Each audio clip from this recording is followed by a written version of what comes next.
Hello, I'm Alex Mozed, and you're here on Winner Take All. Thanks for joining us, where we talk about the constant battle between large tech monopolies and traditional incumbents. I'm also joined by Nick Johnson, co-author of Modern Monopolies with me. Let's jump on in.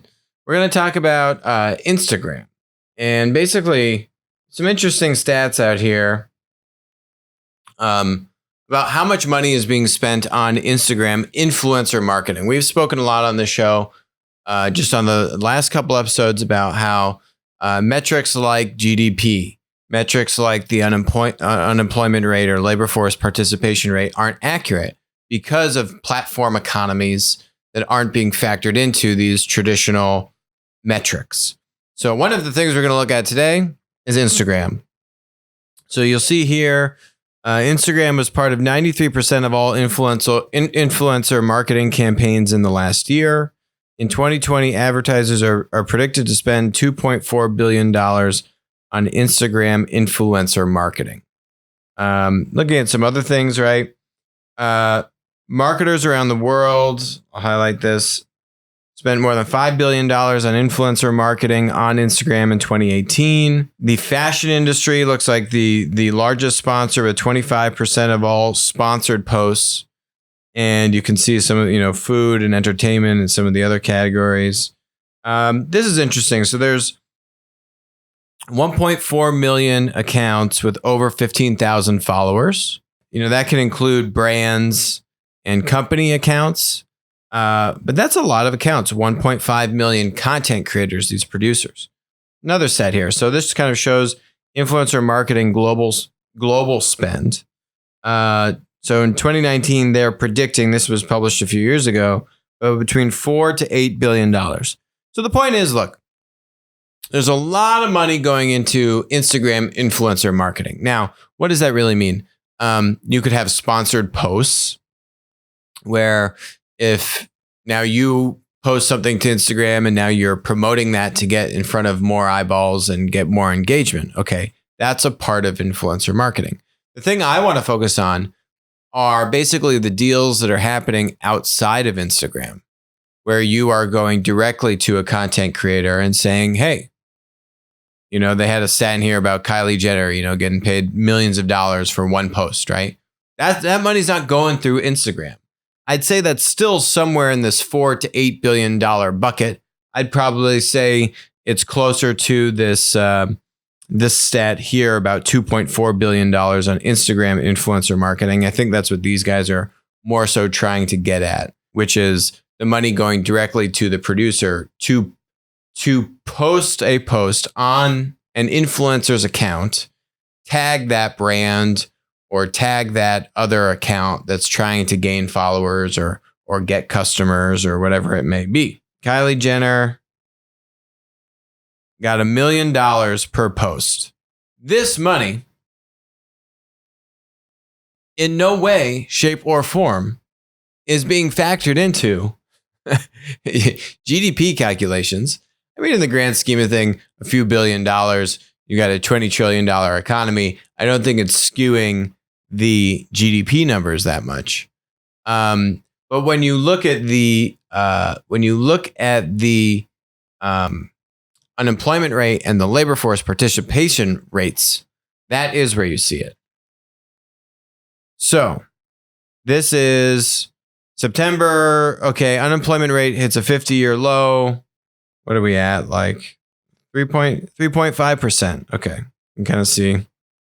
Here it is, right? I think the more interesting stat to look at is the labor force participation rate. So what is the labor force participation rate? This is basically saying what the unemployment rate is tracking are people that are working or recently looking for a job. I think in the past 6 months, looking for a job. With the labor force participation rate, it expands that. If you are not looking for a job, it still does not include you. But if you are somewhat looking for a job beyond the 6 months, then you are included in this. I miss anything on that, Nick? Sounds about right. And so you can see here, we were at a high of around 66%, kind of right around when we had the crash in '08. That came down. Now we're at about 63%, maybe a touch above that. We're between 63 and 64% labor participation. So if we have a 350 million population in the United States, it doesn't mean that 63% of that, say, 350 million people is working. What it is saying is of the portion of that 350 million people that would like to work, they may not be actively looking. That's the unemployment rate, but they would like to work. 63% or so of those people are working. Now, if let's say there's, a couple 100 million people that fit that classification, I'm just broadly guessing here. So, people who are not in that. So if you're a student, you're not in labor force participation. If you're a home taker, you're not in labor force participation, right? So if you say it's a couple 100 million people, let's say you got 63% of that. Let's say you're around 120, 130 million people that are considered working as a part of that labor force participation. And then you go back to some of these stats and you look at just Instagram. And just Instagram is saying that there's 1.4, 1.5 million people with over 15,000 followers. And 40% of them are actual people, not companies or brands. Okay, so now you whittle that down to, 5, 6, 700,000 people. Maybe they're not all in the US. Let's say you got a few 100,000 people, individuals in the US with at least 15,000 people following on Instagram. That's pretty legit. It's not bad. And by the way, I know that you can make decent money. I'm talking 5 figures kind of money.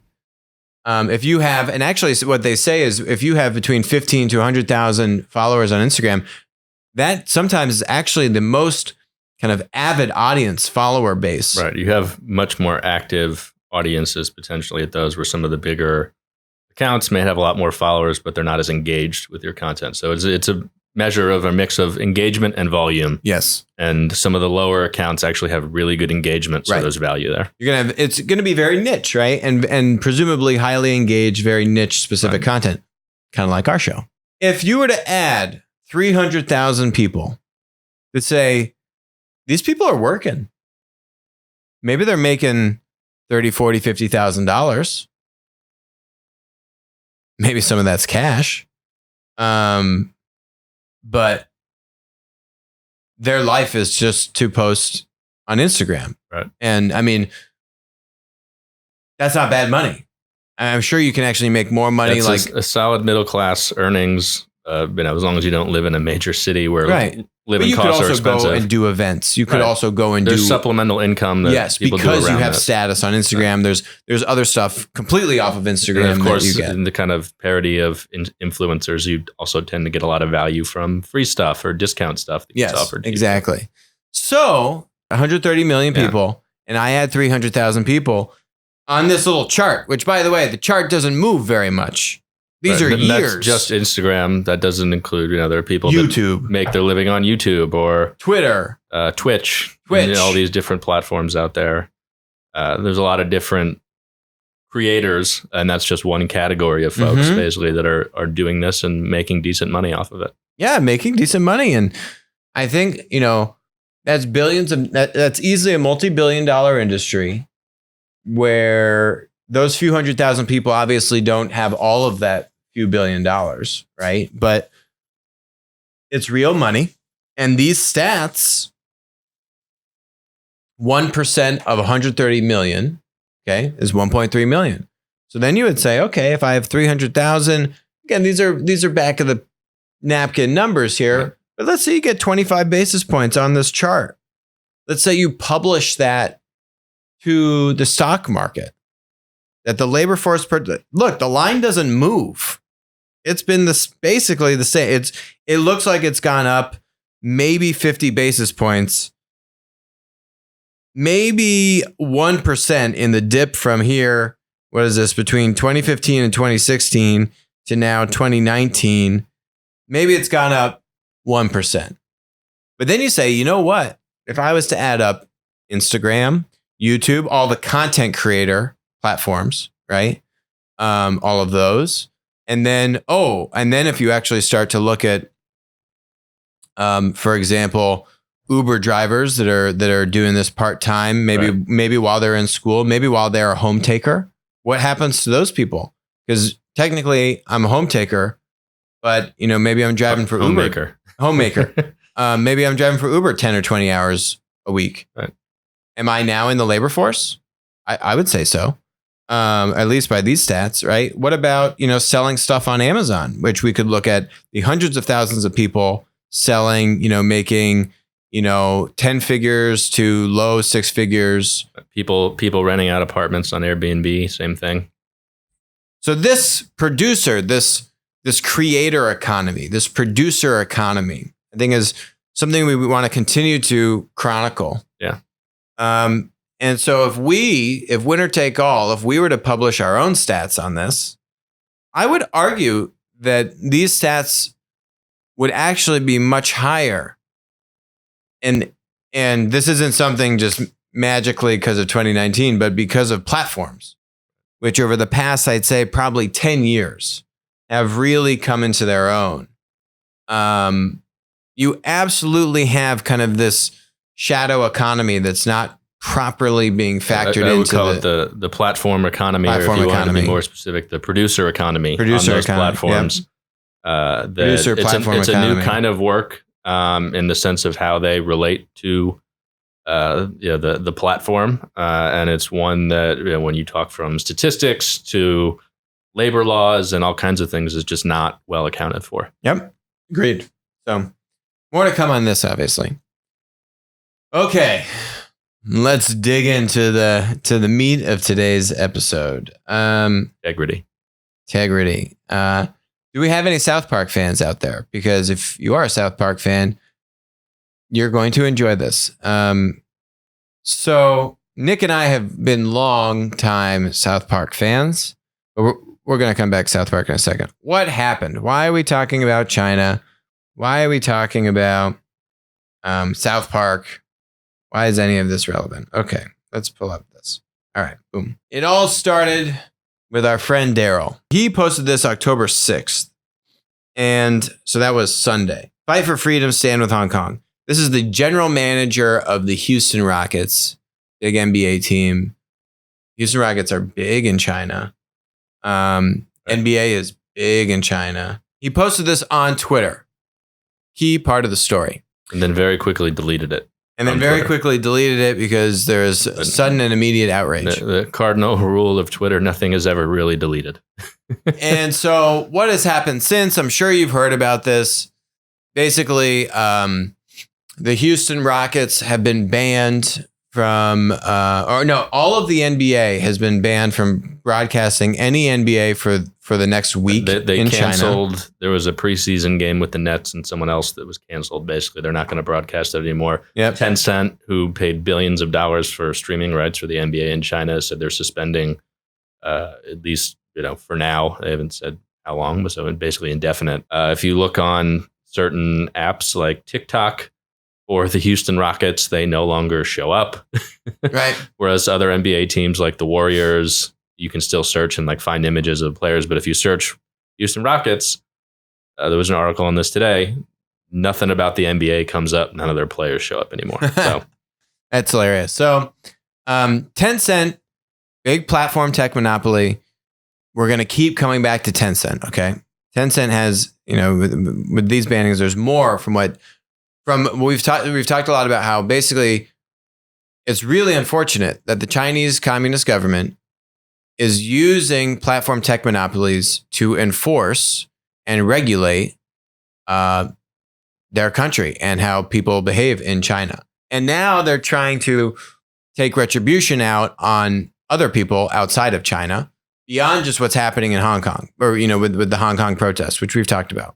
So now here's the NBA commissioner, Adam Silver, saying, I think as a values-based organization, Daryl basically has an ability to exercise freedom of speech. Funny enough, Silver was actually in Tokyo while all of this is happening. And here are CCTVs, China Communist TV. I think that's what stands for. We are strongly dissatisfied and we oppose Silver's claim to support Maury's right of free expression. We believe that any speech that challenges national sovereignty and social stability is not within the scope of freedom of speech. Okay, so there you go. You know, the irony in all of this, there's just so much irony, and that's what we're going to get into. So there's more irony here, but love it how, you know, there's free speech, but then there's these beautiful boundaries around free speech, as we've spoken about before. Okay, so this story continues. Now, there are all these bannings, but here is the biggest irony. The guy Daryl posted a tweet on Twitter about China, and Twitter cannot operate in China. They've banned it from China. Right. But immediately there is all this outrage on Twitter against Daryl. Like, immediately. Almost like it was coordinated. Okay. So let's look back. September 17th, 2019, China used Twitter to disrupt Hong Kong protests, but efforts began years earlier. This is from NPR, and the New York Times reported on this. And basically, look at this graph down here. So they counted hundreds of thousands of accounts that Twitter and Facebook banned. Okay, hundreds of thousands of accounts. Twitter released the actual account names for 1,000 of these accounts, and then showed their history. And that's what this shows. So these accounts are created all the way back to 2007. You can see this. What I think you see here isn't that these accounts were all suddenly created in 2017 and 2018. It's just that's when Twitter started catching on and actually paying attention after all the Facebook election stuff. Right. So these accounts have been around for a long time. Right. They're created by the Chinese government or state actors, you know, their subsidiaries. And so, you know, they have some examples in this article about these tweets that these bot accounts are posting to put disinformation out there. And so this was banned in regards to the Hong Kong protests. We reported on this a few weeks ago when this happened, about how the Chinese government is both using the Chinese tech platforms to enforce this stuff, but then also doing activities on US tech platforms to enforce their, you know, whatever they want. And this is the New York Times. Facebook and Twitter say China is spreading disinformation in Hong Kong. Okay, so going back to the irony of all of this, the poor guy Daryl posts this thing on Twitter. Twitter is banned in China. Yet all of these bot accounts from China are then flaming Daryl and anyone else that agrees with Daryl and the NBA to explain why Daryl is wrong and Daryl's a horrible person for posting this and supporting Hong Kong. So now it isn't just the NBA.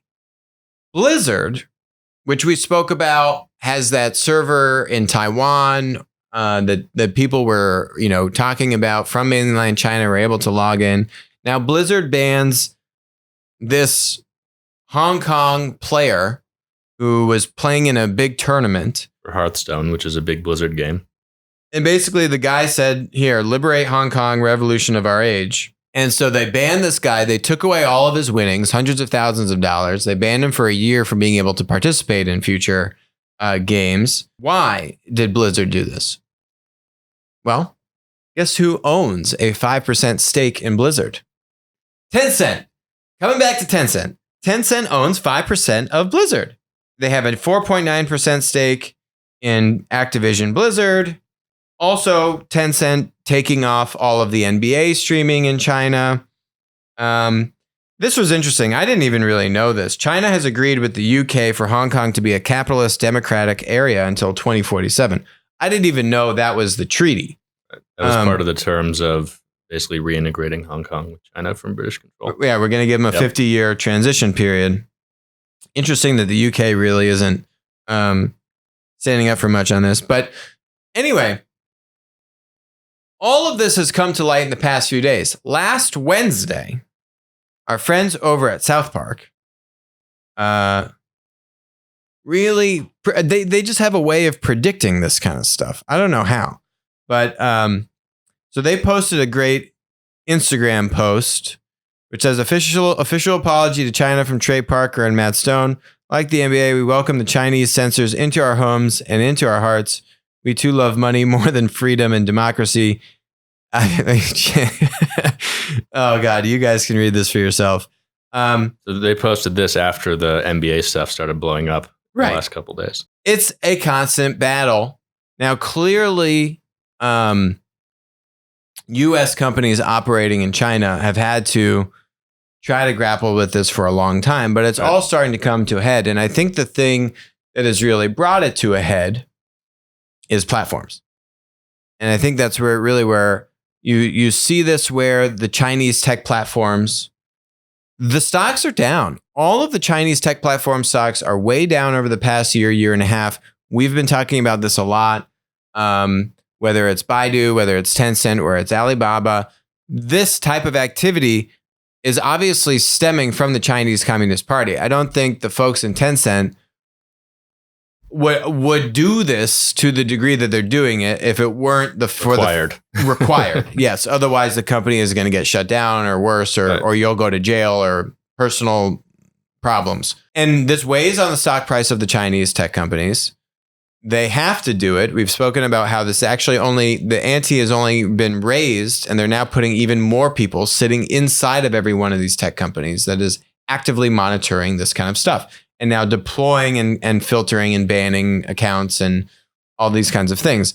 Tencent this is just one example of one Chinese tech monopoly, and the control that they have in China with the NBA playing, as well as the control that they have outside of China with the ownership interest that they have outside of the country, in this case, Blizzard.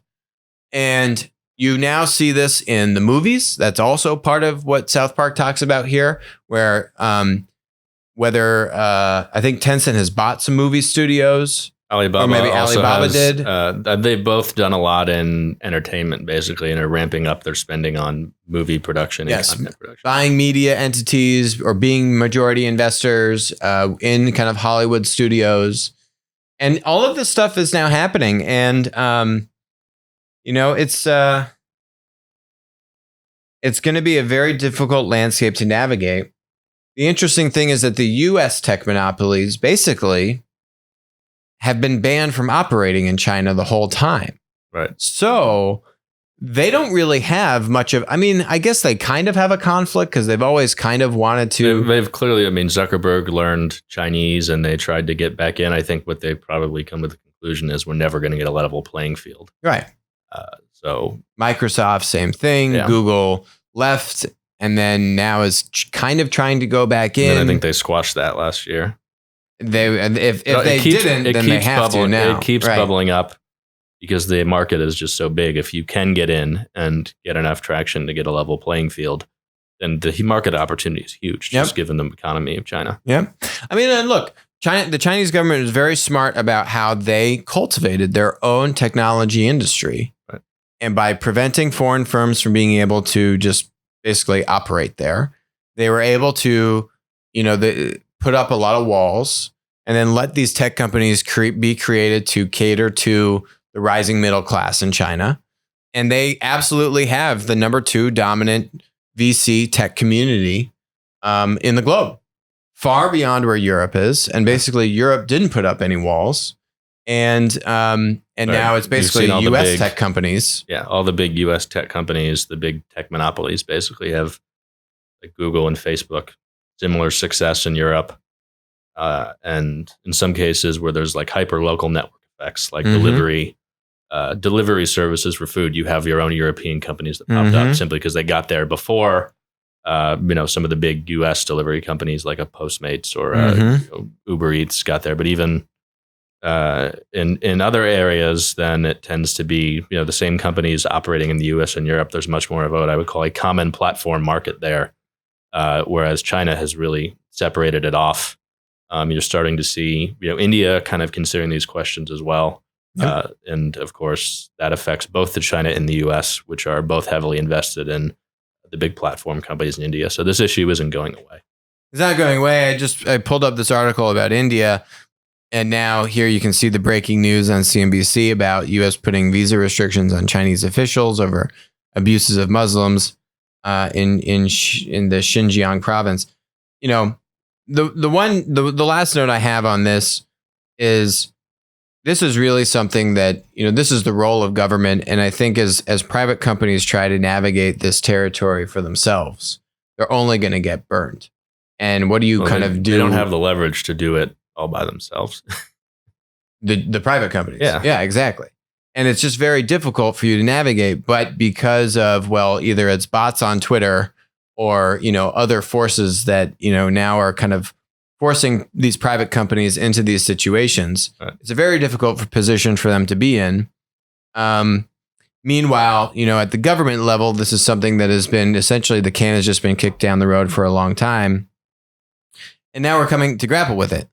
What China did to nurture the tech environment for many years was hugely beneficial for just their economy, both and just strategically for the Chinese government to actually remain in power. Right. Politically and economically, in terms of having those homegrown companies. And I think in many cases in China, the two things go together. Absolutely. Had a lot of foresight in operating in that way when a lot of other places did not. Absolutely. Now, again, definitely for selfish reasons to stay in power and consolidate power. Still genius and beautifully executed. You see some countries like India, you just mentioned. So this was in December of 2018. India tightens e-commerce rules.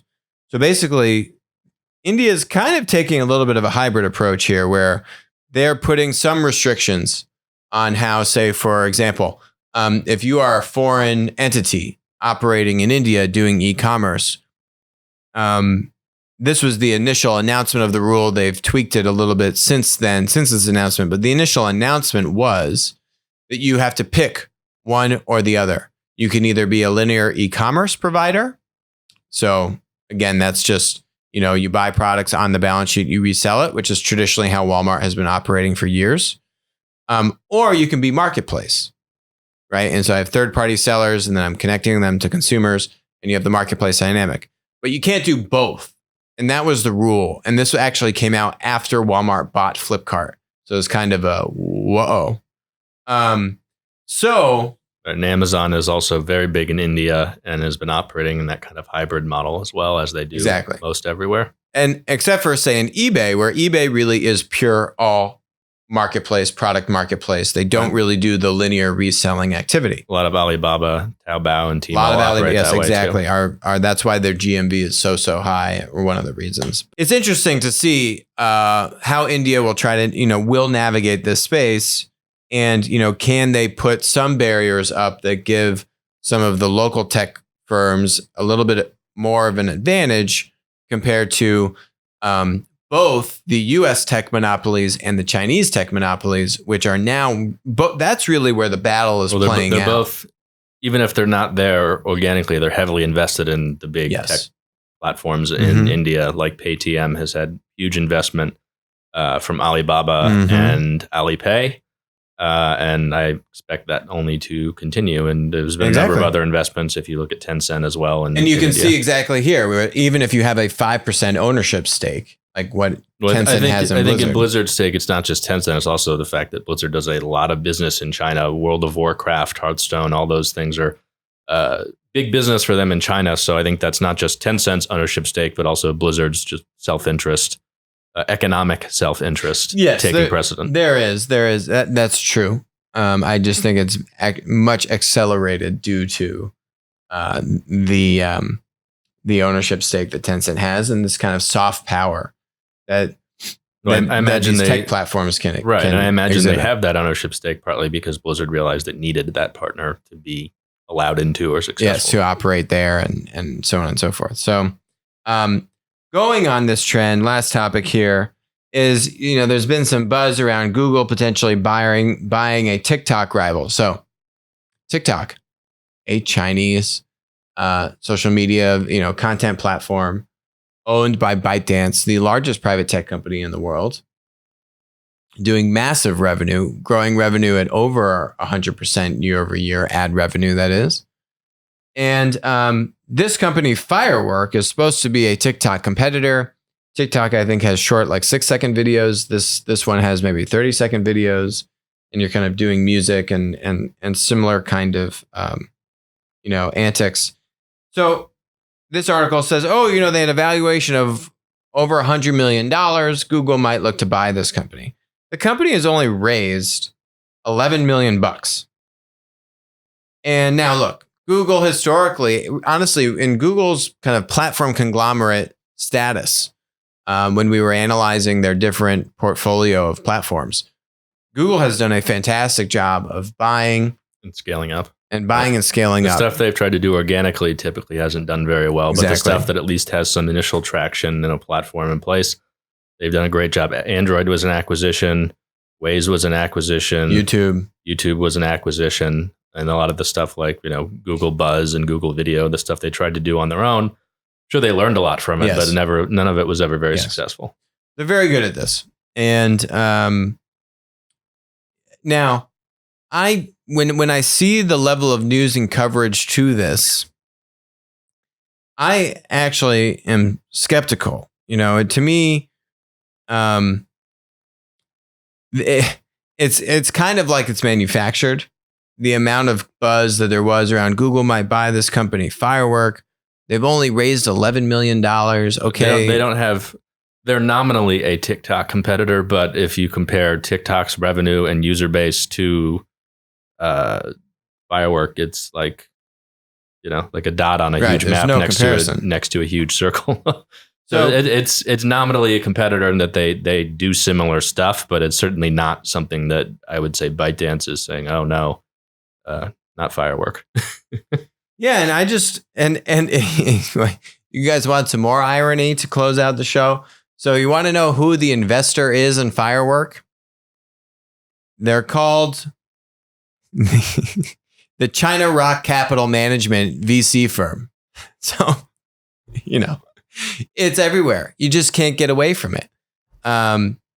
China's in this company. Now, obviously, if Google bought them, then they're not going to be there anymore. But I think there's got to be some other thing going. I just don't think that Google, because they're so good at doing M&A, that they're going to let something like this escape. And if it does escape and get out in the news like this, I think it would pretty much kill the entire deal. And Google's not going to do the deal because there's a leaker or something like that. So I wonder if if Google was actually in talks to buy Firework and then it didn't work, or they said, no, we're not going to buy you. If I'm Google, I consider lots of acquisitions all the time. Exactly. And this specific one got leaked might just be because it's China and ByteDance and this is in the news. A whole lot of reasons this could be coming out, but it doesn't mean that this was like some huge strategic move Google is about to make. Yes, exactly. It's still very early stage. I feel like Google passed on it and maybe and then someone decided to leak it just to get some buzz, or to try and boost the profile of the app. A lot of people have heard of Firework. Never heard of Firework before. Exactly. I don't think that Google's going to buy Firework. That's my prediction on this. Despite it being everywhere, the Google's looking at buying Firework. But anyway, thank you so much for joining us today. We'll talk to you tomorrow.